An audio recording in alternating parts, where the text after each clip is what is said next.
Good morning students, myself Dr. Rita Kumari, Department of Psychology, Marwari college Ranchi.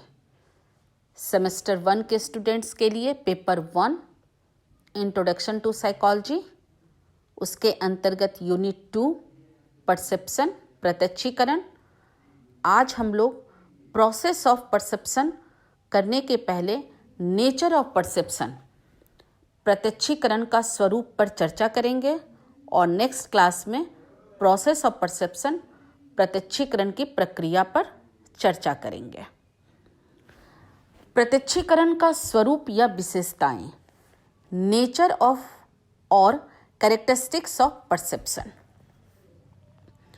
प्रत्यक्षीकरण के स्वरूप के संबंध में भिन्न भिन्न प्रकार के दृष्टिकोण पाए जाते हैं, जिसमें कई तरह के विवाद भी हैं, लेकिन इन विवादों के होते हुए भी प्रत्यक्षीकरण की कुछ ऐसी विशेषताएं हैं जिसके संबंध में सभी आधुनिक मनोवैज्ञानिक सहमत हैं।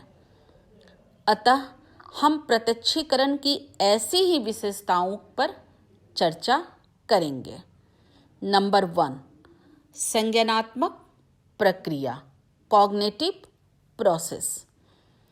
मनोविज्ञान जिन मानसिक प्रक्रियाओं का अध्ययन करता है उन्हें 3 भागों में विभाजित किया गया है।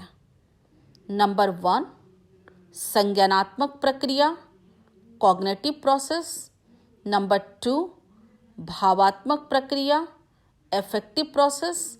एंड नंबर 3, क्रियात्मक प्रक्रिया, कॉग्निटिव प्रोसेस। प्रत्यक्षीकरण की गणना संज्ञानात्मक प्रक्रिया के अंतर्गत की जाती है। अपनी इस विशेषता के कारण ही यह सीखना, अवधान, अटेंशन, स्मृति, मेमोरी आदि अन्य संज्ञानात्मक प्रक्रियाओं के समान है।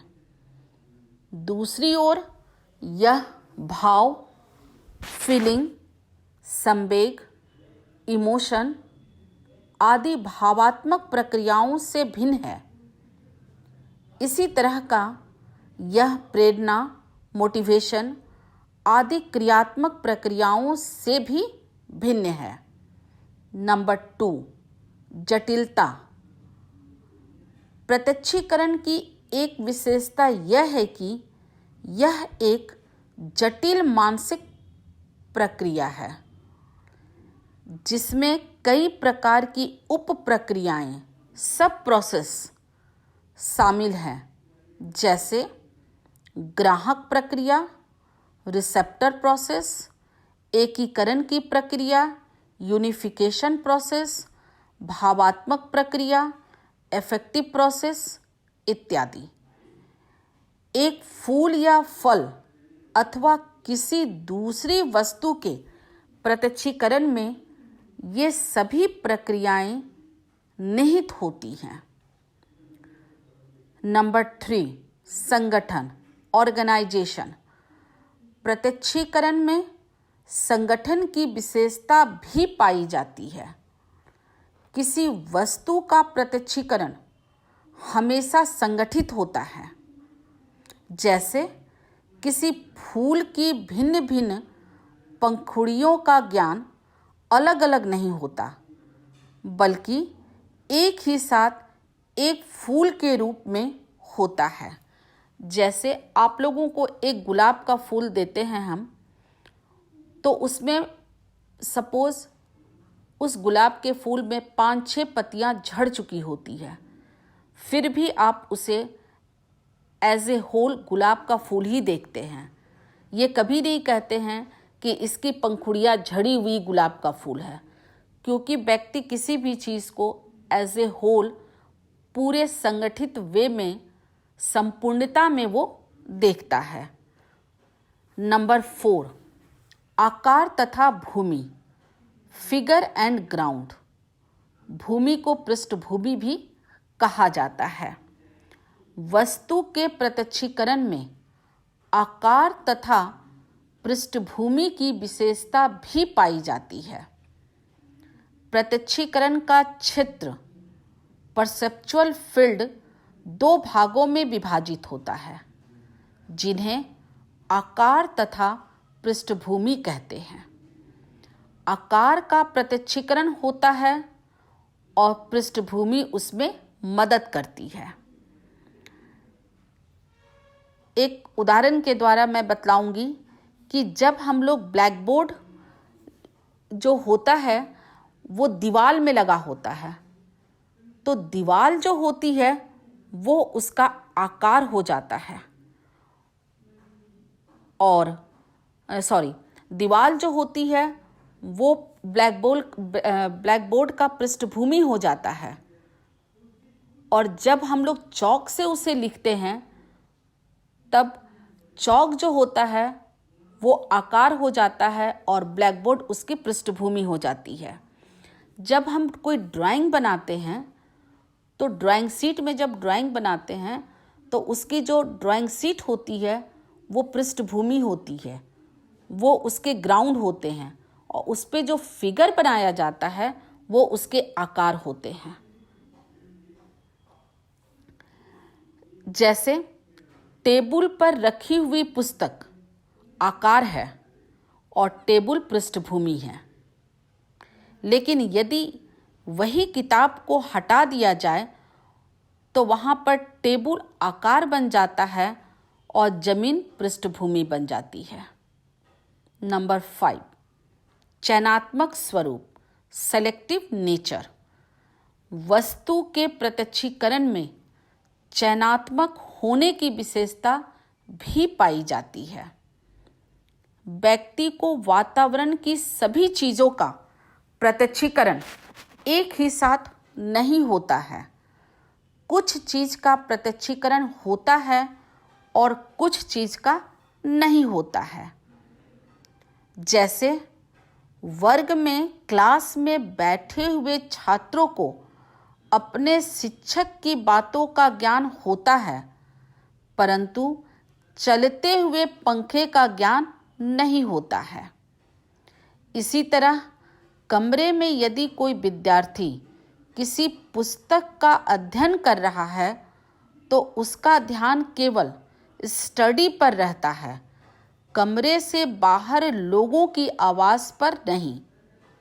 लेकिन वही आवाज़ जब काफ़ी तेज हो जाती है तो उसका ध्यान पुस्तक से हटकर उस आवाज़ की ओर चला जाता है, तब उसे उस आवाज़ का ज्ञान होता है कि वह किसकी आवाज़ है और कहाँ से आ रही है और इसका क्या कारण है। प्रत्यक्षीकरण के चयनात्मक स्वरूप के दो आधार होते हैं, जिन्हें उद्दीपन कारक स्टिमुलस फैक्टर तथा व्यक्तिगत कारक पर्सनल फैक्टर्स भी कहते हैं। उद्दीपन कारक का अर्थ है कि वस्तु में जो कुछ ऐसे गुण होते हैं जिनके कारण व्यक्ति का ध्यान उसकी ओर चला जाता है, जिससे उसका ज्ञान संभव होता है। वस्तु के ऐसे गुणों में उद्दीपन की तीव्रता, इंटेंसिटी, परिवर्तन, चेंजेस, बारंबारता, फ्रीक्वेंसी, नवीनता, न्यूनेस आदि मुख्य होते हैं। व्यक्तिगत कारक का अर्थ यह है कि व्यक्ति में कुछ ऐसे गुण होते हैं जिसके कारण व्यक्ति का ध्यान किसी खास वस्तु पर जाता है, जिससे उसका प्रत्यक्षीकरण संभव होता है। व्यक्तिगत कारकों में व्यक्ति की आवश्यकता, नीड, मनोवृत्ति, एटीट्यूड, मनोदशा, मूड्स आदि मुख्य रूप से होते हैं। नंबर 6, स्थिरता। वस्तु के प्रत्यक्षीकरण में स्थिरता की विशेषता भी होती है। वस्तु में परिवर्तन होने पर उसकी अच्छी पटलीय प्रतिमा में भी परिवर्तन हो जाता है, परंतु वस्तु के प्रत्यक्षीकरण में परिवर्तन एक खास सीमा तक नहीं हो पाता है। इसी विशेषता को स्थिरता कहते हैं। जैसे यदि हम अपने फ्रेंड को 10 फीट की दूरी से देखें या 20 फीट की दूरी से देखें, उसकी लंबाई का प्रत्यक्षीकरण समान होगा। वास्तव में ऐसा नहीं होना चाहिए, कारण यह कि 10 फीट की दूरी पर अच्छी पटल की प्रतिमा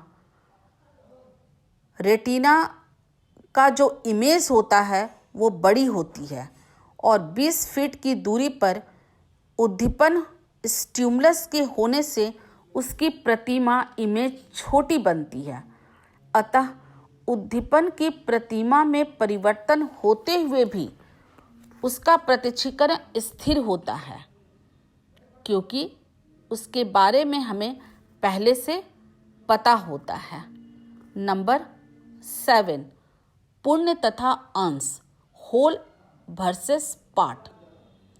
वस्तु के प्रत्यक्षीकरण में संपूर्णता या समग्रता, होलनेस का लक्षण देखा जाता है। वस्तु के प्रत्यक्षीकरण संगठित रूप में होते हैं, जो पहले मैं चर्चा कर चुकी हूँ कि किसी भी वस्तु को व्यक्ति एज ए होल देखता है, ना कि पार्ट वाइज। यदि घर में एक चेयर रखी हुई है, उसकी एक टांग या एक हाथ रखने वाली टूटी हुई है, तो कभी हम लोग नहीं कहेंगे कि टूटी हुई चेयर। हम लोग एज ए होल उसे चेयर के रूप में ही देखते हैं। इसी तरह से जब हम किसी लड़की या लड़का को देखते हैं तो कहते हैं कि वो बहुत सुंदर है या बहुत स्मार्ट है।